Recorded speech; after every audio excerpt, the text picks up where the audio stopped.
I think we should bring him on as quickly as we can. What do you think? Yeah, go ahead. Okay, I'll see you later. I'll see you later. So I want to welcome our own superhero, this super talented superstar, Mr. Tom Holland. Hello. Hey everyone, hi Charlotte, how are you? It's very nice to meet you virtually. Moving to better light. I'm not a cinematographer, so I was sitting in the wrong place. Unlike me, I was getting my lighting right. How are you doing? A matching ring to you with the lips on. Can you see that? Oh, you do? Yeah. Can you see my lips ring? No, this one. I'm doing really well. I wish you were here in the cinema. You're a regular. Yeah, well, I would love to be. Yeah. It's been so long since I've been in the theatre, and we were just shooting SpiderMan 3 in Atlanta, and one of my favorite days of the week is every Monday we would have a film night, and across the street in the studio was a cinema, and the studio would book it out for us, and myself, Zendaya, Jacob, our director, our producers would all get together, and we would watch a film and break it down and talk about it throughout the week, and it was amazing. So I'm so excited to get back in the theatre. I know. Well, during lockdown, with my fellow film geek Dan Smith, we ran an online film club, and we watched a different movie from around the world every week. So we watched Run Lola Run, and then we spoke to Tom Tykwer, and then the next week we do Taika Waititi's film and talk to him. And it was great, and there were just people all around the world watching movies at the same time. It was just joyous. Yeah, it was the perfect time to really kind of educate yourself. My brother Harry and I have really spent the last sort of 4 or 5 months trying to watch a new film every day, and if not every day, at least every other day. And we've watched a lot of foreign films. I've realized that I have the attention span of like a gnat. So the reason why I love foreign films is it forces you to focus, because I can't listen. I don't understand the language. So you have to watch, you have to read the subtitles. So we've been watching a lot of Korean cinema the last sort of few months, which has been fun. Oh yeah, they're amazing, off the scale. Have you seen Minari? That's the one that we've been trying to get, but you know, these films nowadays, they're so hard to get hold of. You don't know what streaming service they're on or this or that. So we actually haven't seen that one. You see Parasite? Love Parasite. Was a huge fan of Parasite. We watched his earlier film the other day, Makings of a Murderer, or Memory of a Murderer, I think it was, which was a great film. We watched another film called Handmaiden. Handmaiden. Have you seen that? That's wild. That's mental, that film, but it's amazing. It's fantastic. Like, talk about a ride. It's like SpiderMan, but like indie. I couldn't believe it. The person who suggested the film will remain nameless, but there were moments in the theatre when we were all looking at them like, really? This is the film you thought we should watch after work? Okay. But if anyone hasn't seen it and is definitely over the age of 18, it's definitely worth a watch. And it's a fantastic piece of cinema, and it's excellent. Yeah. Growing up, was there a movie that you watched with your family that you remember? Because I remember seeing, we used to watch every Christmas, Chitty Chitty Bang Bang, and it just scared the living daylights out of me. I only lasted, as soon as the child catcher came on, I was off. Yeah, I remember. Everyone who is an actor always says really arty things. They'll say like, oh, I remember sitting down with my dad when I was 4 and Cape Fear was my favorite film. I'm just not that type of person. When we were kids, our favorite film growing up was Holes. Oh yeah, great. Disney film with Shia LaBeouf, and when we were kids, we used to love that film. So that was something we watched relentlessly. A film that we did, a critically acclaimed film that we loved growing up as kids, though, would have been Back to the Future. Oh, yes. So that, for me, is one of the only perfect movies ever made. If you could go back to the future, what would you say to your parents? If I could go back to the future, what would I say to my parents? I would say to my dad, don't let me give up golf. Because I just came back from the golf course now, and I played the worst round of golf maybe of all time. And if they hadn't allowed me to quit golf, I would be so much better. So that's what I would tell my dad. Yeah, don't give it. Yeah, that'd be really good piece of advice. I want to know what your proudest movie making moment was. So a tough one. Well, that is a tough one. My proudest movie making moment. I've had a lot. Well, you can have more. We make up the rules, so you can have more than one. A lot of moments that I'm very proud of. I mean, the first time I donned the Spider-Man suit and walked on set for the first time, I was very proud of myself. You know, we've had moments with the Brothers Trust, which is a foundation that we work with, that we run, and through my career, we've been able to do some amazing things with that, which I've been very, very proud of. But recently, I did a film called Cherry with the Russo brothers, where I'm sort of playing a veteran suffering from PTSD, and he sort of spirals into substance abuse and a life of crime. And to research and prepare for that film, I went to the Veterans Hospital in Cleveland and spoke to and interviewed maybe 30 different, soldiers, and got to know them and sat in their therapy sessions and listened to them and heard their stories. And I got an email from their from the head doctor there after they'd seen the film, just saying how touched they were that I took the time to speak to them, how they could really see that I'd done the work and really paid respects to their stories through the film. So for me, receiving that email was a really, really touching thing. And I was very proud of everyone involved in the film, that we did those people justice. It's a beautiful, beautiful film. It's searingly honest. It Yes. must have been incredibly difficult to prepare for, because you had to lose weight. I mean, it was physical as well as mental, wasn't it? Yeah, I mean, the physical aspect was demanding, and losing the weight was uncomfortable, and I was miserable. But I always say, when you're portraying real people, or if you're representing millions of people around the world, there are millions of people suffering from substance abuse and PTSD. There is a level of responsibility to do justice to those characters. So I always say hard work is good work. And if it's uncomfortable and if you're having a hard time, it means you're probably doing it right. Yeah. So for me, albeit it was difficult, but I wouldn't have changed the thing I'd done. No, I think it's amazing. And I think it's just a beautiful, beautiful film. And I urge everyone to watch it. They can see it now, can't they? It's on right now and on Apple, I think. It's on Apple TV, yeah, correct. And I think I'm a writer, but being an actor is similar in the sense that you get a chance to excavate other people's lives, and you have a chance to be curious, but also to kind of really empathize and sympathize. But it was just such a moving performance. It was amazing. Thank you, Charlotte. That's very kind. Thank you.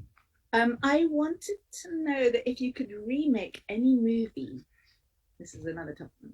If you could remake any movie, what film would it be and why?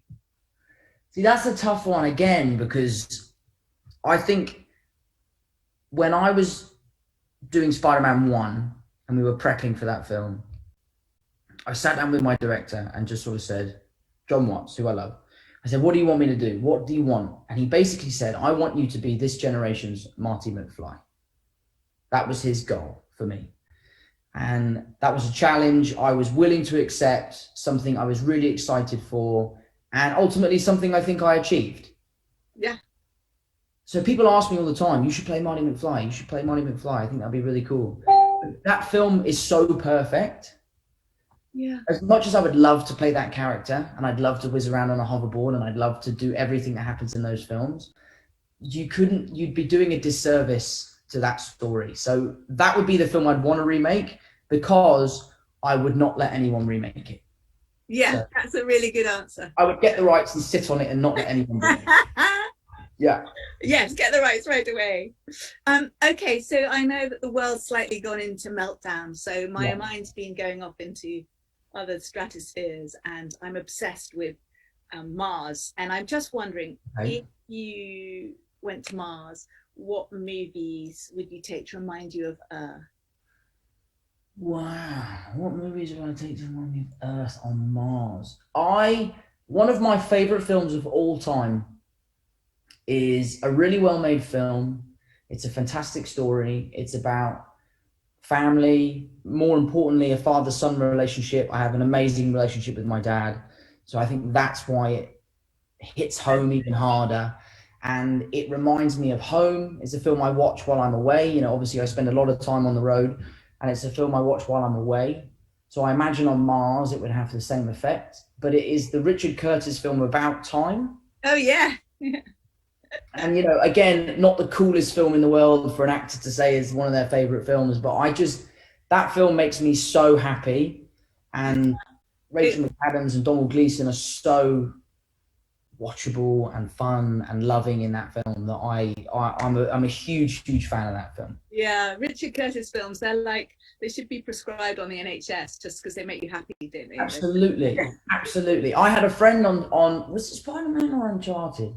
We were on some film, one of the two that I was doing in the last year, and they were like, I want to watch a film tonight, but I'm feeling a bit blue, like I don't know what I want to watch. I said, honestly, watch this film About Time, and if you don't come in tomorrow like ready to work, then that's on me. But I'm telling you, this film is going to make you so happy. It's an amazing film. That scene on the beach. Did it work? Did they come in miserable? Or they cheered up? Do you know what? I don't think they watched it, actually. I don't think they watched it. I think they probably watched Fast and Furious 12 or something. SpiderMan. Yeah. I wanted to see if there were questions from fans, because I know that they are very excited. And where are they? Where are the fans' questions? I can't see them. Are you in the Olympic studios now? Yes, I'm here. I wish you were here. You just. I can't wait to come back. Yes. My brother Harry and I, because we're now home until January. My next job doesn't start. We're doing a show called The Crowded Room, which is really cool. And it doesn't start until January, I believe. So I've got so much time at home. So I'm just going to come and live there, essentially. Yeah. The 17th, from the 17th. I basically live here. That's why they let me. Is that when it opens? The 17th of this month? Of next month? Now, yeah. 17th. Oh.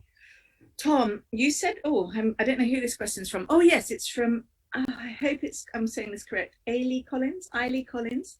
Tom, you said recently you want to be more selective about the roles you take moving forward and perhaps return to your roots in indie films. What does that selectivity look like? Oh, this is an intelligent question. What are you looking for in a role and why? I think the first thing is a challenge. If it's not something that particularly challenges me, then I'm not necessarily interested. I really like working hard and I really like pushing myself.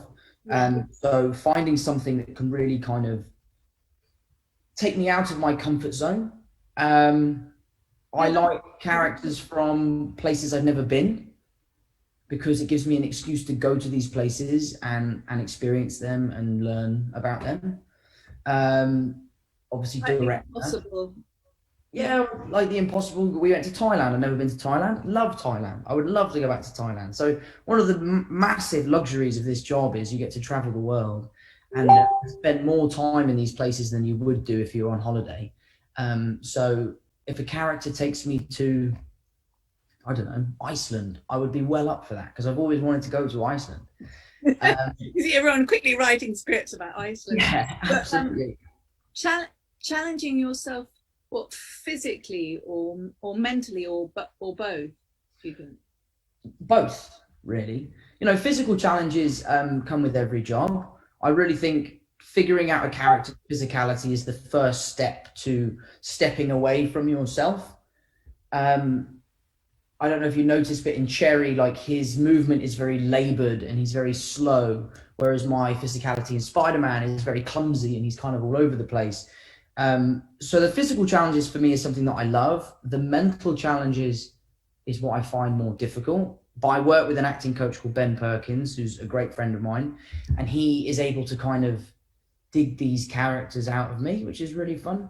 How does he do that? Do you mind me asking? It's just a trust thing, really. It's just about workshopping stuff and not being afraid to look like a fool and making mistakes. You know, I've made, 20 films now, and some of my best ideas have come from making mistakes on set or making bad choices with character. But that bad choice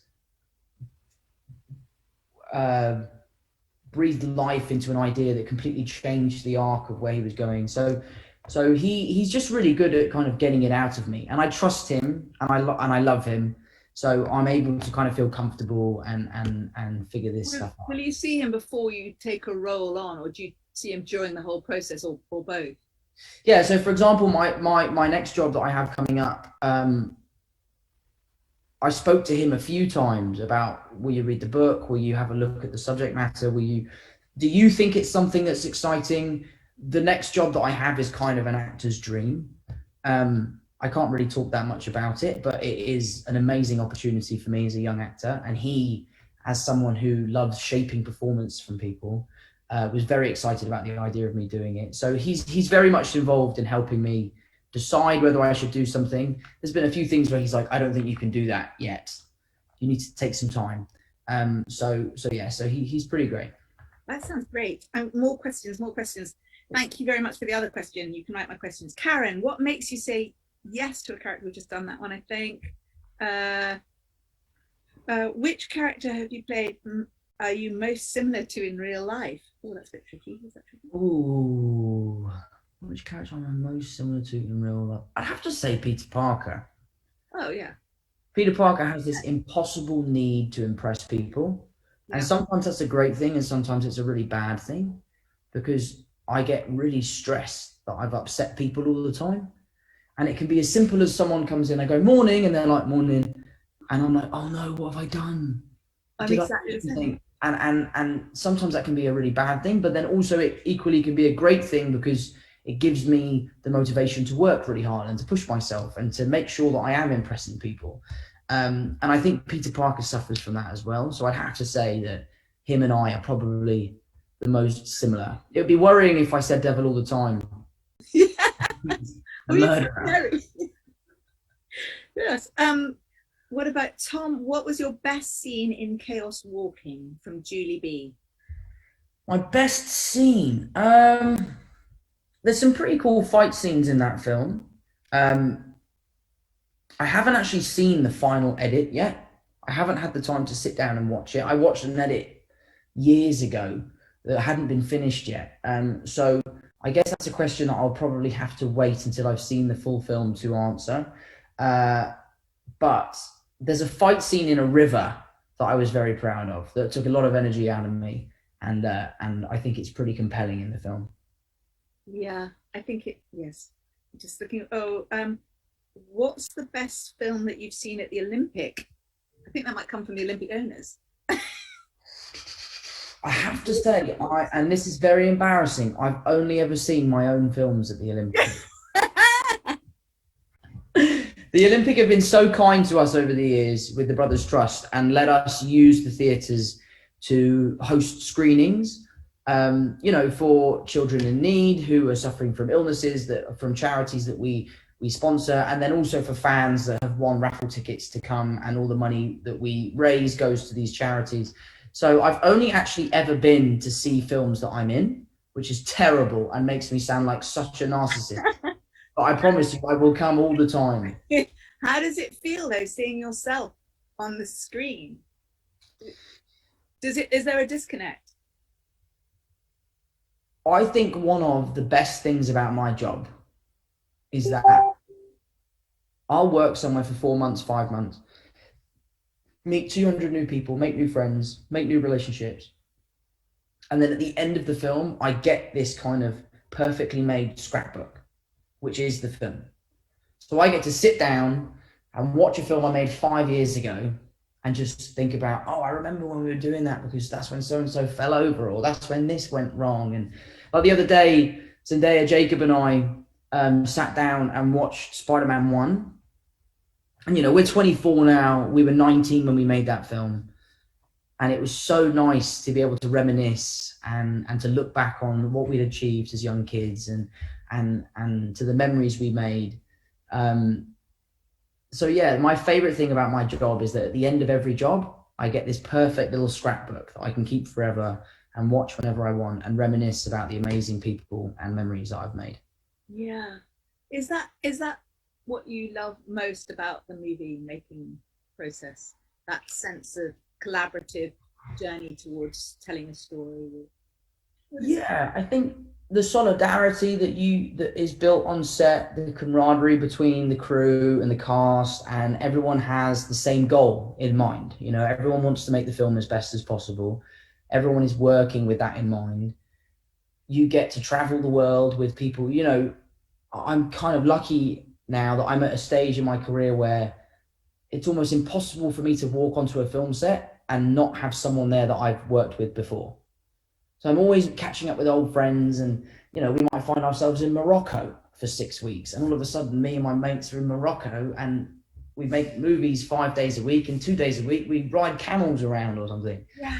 So I just love the kind of the lifestyle it brings, and the people that I've met, and you know, I'm going to the pub after this to go and meet a bunch of my mates who are all carpenters who worked on Spider-Man 2. So I love the friends and the traveling, and just the sense of accomplishment you get when everyone's at the wrap party and having a good time. Oh, it's great. So to see if I've got a couple more questions, because I know they're coming in thick and fast. Was there a movie or a movie maker who ignited your passion or continues to ignite your passion? It's interesting. I never wanted to be an actor. Wasn't something I sought out. I kind of was lucky that it found me. It wasn't really until I'd worked with Naomi Watts on The Impossible that I realized that this could potentially be something I could do for a living. And you know, like, there are the obvious ones, that the Tom Hankses, the Leonardo DiCaprios of the world that I look up to and admire. But I think the actor that I really am blown away by time and time again, and he will laugh, and every time I say this, he laughs, is Jake Gyllenhaal. Yeah, he's amazing. He's just amazing, and he's such a nice guy, and we had so much fun working together. I just would love the opportunity to work with him on something where we can really sink our teeth into the characters. But I think if you look at his work, no two films are the same. No two characters are the same. He's able to differentiate himself with his physical capabilities, his emotional capabilities, the way he can manipulate his face. Like, sometimes I go, that's Jake Gyllenhaal, but you don't look like Jake Gyllenhaal. I don't understand how you're doing that. And he's great. With the devil. Yeah, I don't know how he does it either. No, I'm going to call him after this, because I haven't spoken to him in ages, and I need to. As soon as I'm going to call him. Yeah. Just tell him don't let us stop you. We can have a three-way chat. What is it about the magic of the big screen? Not being in it, but going to see it that you love, because this is all about celebrating return to cinema. I love the event of going. I love the snacks. I know that's a weird thing to say, but I love the cinema snacks. Like salty or sweet? Salt. I don't do sweet popcorn. I think sweet popcorn is mental. I don't get it. It's wrong. I love the event. I love the snacks. I love, because Harry and I now are really kind of educating ourselves and learning about film, and you know, we're picking our favorite cinematographers, and we're picking our favorite directors and writers and producers and costume designers and all that sort of stuff. And we love sitting down after a film and breaking it down, talking about what we loved, what we didn't love, what we would have done differently, what we learned. So for me, it's mainly the debate afterwards is what I love about cinema. Yeah, the geekery. Love the geekery, like the making I loved it, all that sort of stuff, you know. Can you see yourself directing, do you think? Yes, absolutely. It's one of my big goals, a goal in which I don't want to rush. You know, I'm 24. I've got plenty of time ahead of me to do it. Edgar Wright is one of my favorite, and both of our favorites. We're a huge fan of his, and his movies for us. That's another film. If I had to take a film to Mars to remind me of home, Hot Fuzz. Yeah.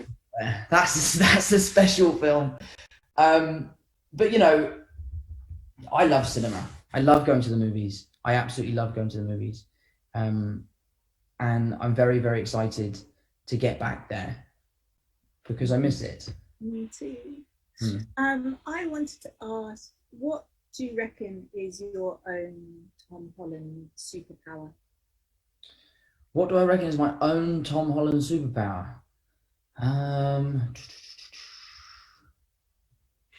God, that's a really difficult question. No one said it'd be easy. That's a really difficult question.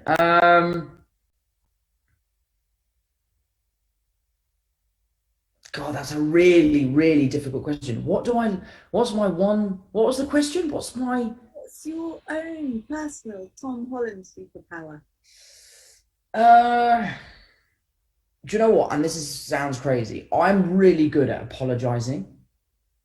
Like, I think it's a very good thing to be able to say, like, do you know what? I messed up there. I will take that on the chin. I apologize. It won't happen again. And I think that is something. Oh, you've gone.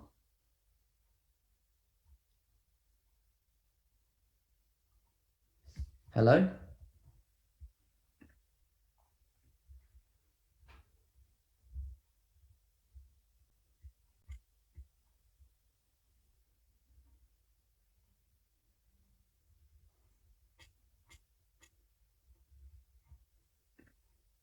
Oh, what's happening? Hi, Daniel. I lost Charlotte. She disappeared. He's booted.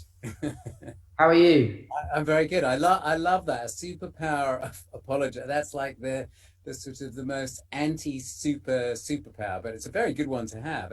I think it's a good one. I mean, you know, being able to take something on the chin and say, do you know what, I actually really fucked up there. That's my bad. I think it's quite an important lesson to learn, you know? For sure. So I wonder what Charlotte would have asked you next. I don't know. Oh, you were going to talk about Edgar Wright. You were going to talk about Edgar, who I don't know if you caught any of the interview that I did with him earlier, but yeah, I mean, he's, you know, we've just made this film last night in Soho with him, with Anya Taylor-Joy, Yeah.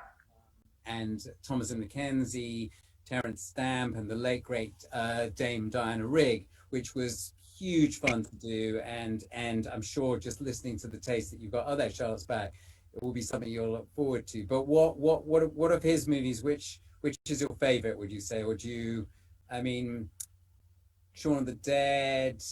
I mean, Hot Fuzz will always be that will easily be in my top 5 favorite films of all time. Yeah, I agree. Multiple viewings, right?